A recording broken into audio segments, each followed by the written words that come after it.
Sesudah itu raja menyuruh orang mengumpulkan semua tua-tua Yehuda dan Yerusalem. Kemudian pergilah raja ke rumah Tuhan, dan bersama-sama dia semua orang Yehuda dan semua penduduk Yerusalem, para imam, para nabi, dan seluruh orang awam, dari yang kecil sampai yang besar.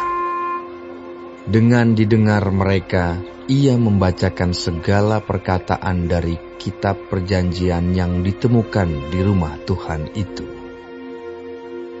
Sesudah itu, berdirilah raja dekat tiang, dan diadakannyalah perjanjian di hadapan Tuhan untuk hidup dengan mengikuti Tuhan, dan tetap menuruti perintah-perintahnya, peraturan-peraturannya, dan ketetapan-ketetapannya dengan segenap hati dan dengan segenap jiwa, dan untuk menepati perkataan perjanjian yang tertulis dalam kitab itu.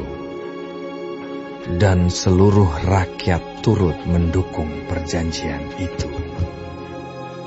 Raja memberi perintah kepada imam besar Hilkia dan kepada para imam tingkat 2 dan kepada para penjaga pintu untuk mengeluarkan dari bait Tuhan segala perkakas yang telah dibuat untuk Baal dan Asyera dan untuk segala tentara langit. Lalu dibakarnyalah semuanya itu di luar kota Yerusalem, di padang-padang Kidron, dan diangkutnyalah abunya ke Betel. Ia memberhentikan para imam dewa asing yang telah diangkat oleh raja-raja Yehuda untuk membakar korban di bukit pengorbanan di kota-kota Yehuda dan di sekitar Yerusalem. Juga orang-orang yang membakar korban untuk Baal, untuk dewa matahari, untuk dewa bulan, untuk rasi-rasi bintang, dan untuk segenap tentara langit. Dibawanyalah tiang-tiang berhala dari rumah Tuhan keluar kota Yerusalem ke sungai Kidron. Lalu dibakarnya di situ dan ditumbuknya halus-halus menjadi abu.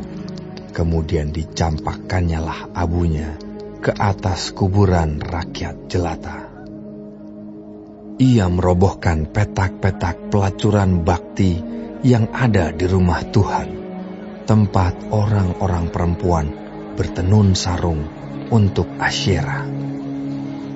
Disuruhnyalah datang semua imam dari kota-kota Yehuda, lalu ia menajiskan bukit-bukit pengorbanan, tempat para imam itu membakar korban, dari Geba sampai Bersheba. Dirobohkannya pula bukit-bukit pengorbanan di pintu-pintu gerbang yang ada dekat lobang pintu gerbang Yosua, penguasa kota itu, yang ada pada sebelah kiri kalau orang memasuki pintu gerbang kota itu.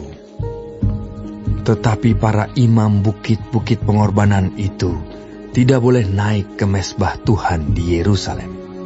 Hanya mereka boleh memakan roti yang tidak beragi di tengah-tengah saudara-saudara mereka.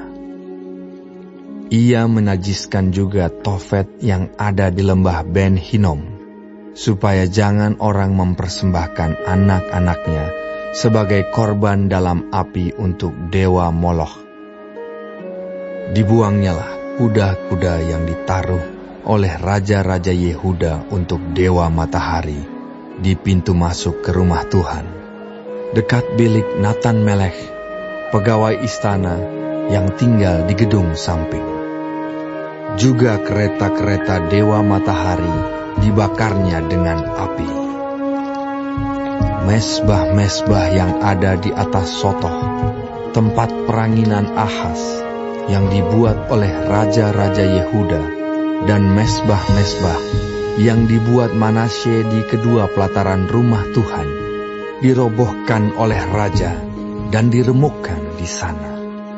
Lalu dicampakkannya abunya ke sungai Kidron. Bukit-bukit pengorbanan yang ada di sebelah timur Yerusalem di sebelah selatan Bukit Kebusukan, dan yang didirikan oleh Salomo, Raja Israel, untuk Asyitoret, dewa kejijikan sembahan orang Sidon, dan untuk Kamos, dewa kejijikan sembahan Moab, dan untuk Milkom, dewa kekejian sembahan orang Amon, dinajiskan oleh raja. Ia memecahkan tugu-tugu berhala dan menebang tiang-tiang berhala. Lalu ditimbuninya tempat-tempat itu penuh dengan tulang-tulang manusia. Juga mezbah yang ada di Betel, bukit pengorbanan yang dibuat oleh Yerobeam bin Nebat yang mengakibatkan orang Israel berdosa. Mezbah dan bukit pengorbanan itu pun dirobohkannya, dan batu-batunya dipecahkannya. Lalu ditumbuknya halus-halus menjadi abu, dan dibakarnyalah tiang berhala. Dan ketika Yosia berpaling, dilihatnyalah kuburan-kuburan yang ada di gunung di sana.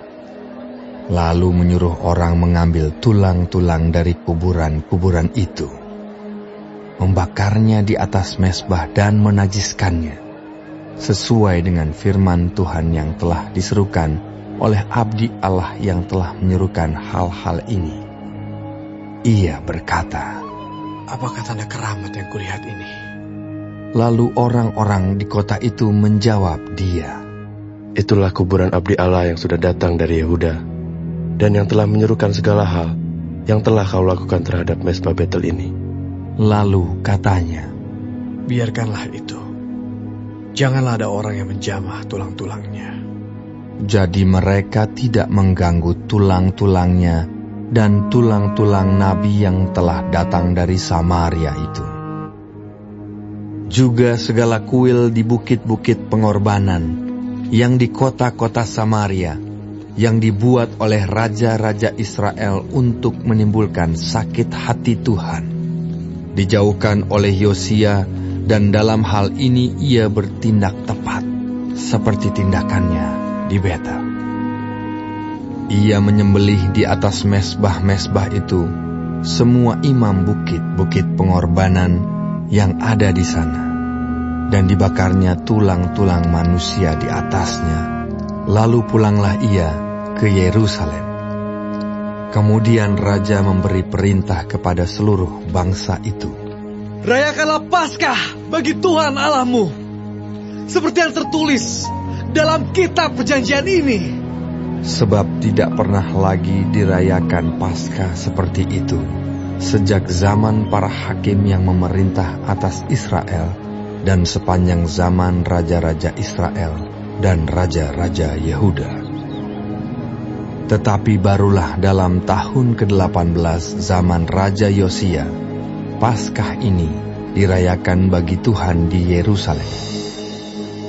Para pemanggil arwah dan para pemanggil roh peramal, juga terafim, berhala-berhala, dan segala dewa kejijikan yang terlihat di tanah Yehuda dan di Yerusalem, dihapuskan oleh Yosia dengan maksud menepati perkataan Taurat yang tertulis dalam kitab yang telah didapati oleh Imam Hilkia di rumah Tuhan. Sebelum dia, tidak ada raja seperti dia yang berbalik kepada Tuhan dengan segenap hatinya, dengan segenap jiwanya, dan dengan segenap kekuatannya, sesuai dengan segala Taurat Musa. Dan sesudah dia, tidak ada bangkit lagi yang seperti dia.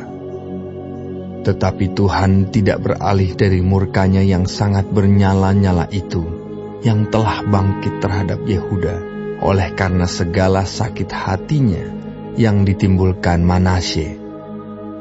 Lalu berfirmanlah Tuhan, "Juga orang Yehuda akan kujauhkan dari hadapanku, seperti aku menjauhkan orang Israel. Dan aku akan membuang kota yang kupilih ini, yakni Yerusalem dan rumah ini, walaupun aku telah berfirman tentangnya, namaku akan tinggal di sana. Selebihnya dari riwayat Yosia dan segala yang dilakukannya, bukankah semuanya itu tertulis dalam kitab sejarah raja-raja Yehuda? Dalam zamannya itu, majulah Firaun Neko, raja Mesir, melawan raja Asyur di tepi sungai Efrat. Raja Yosia pergi menghadapi dia. Tetapi Firaun membunuhnya di Megido, segera sesudah ia melihatnya.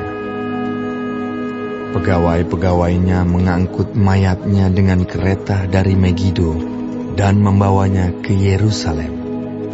Kemudian mereka menguburkannya dalam kuburnya sendiri. Maka rakyat negeri itu menjemput Yoahas, anak Yosia, mengurapi dia dan mengangkat dia menjadi raja menggantikan ayahnya. Yoahas berumur 23 tahun pada waktu ia menjadi raja, dan 3 bulan lamanya ia memerintah di Yerusalem. Nama ibunya ialah Hamutal binti Yeremia dari Libna. Ia melakukan apa yang jahat di mata Tuhan, tepat seperti yang dilakukan oleh nenek moyangnya.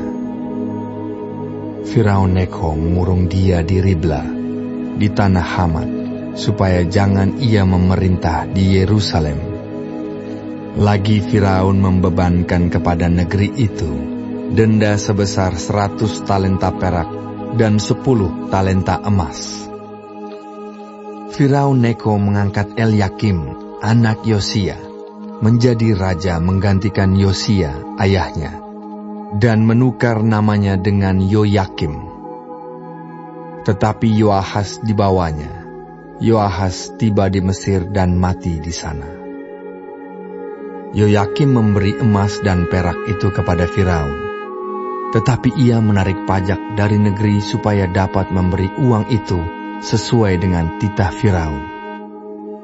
Ia menagih emas dan perak itu dari rakyat negeri, dari setiap orang menurut jumlah ketetapan pajaknya, untuk memberikannya kepada Firaun Neko.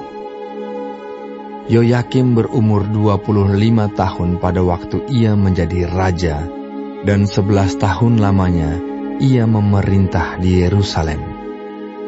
Nama ibunya ialah Sebuda binti Pedaya dari Rumah.